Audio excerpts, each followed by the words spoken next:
Installing Microsoft Office is easy. Click on the 9 dots in the upper left corner and then click on Microsoft 365.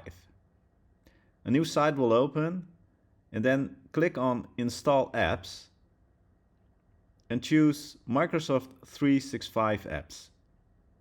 Then download the install file to a place of your liking and wait for a while. 72 hours later. Then after that, click on the icon of the folder and it will open up. Now double click on the install file and follow the on-screen instructions. Once the installation has finished, you can open up any Microsoft Office app and log in with your Hanze email address.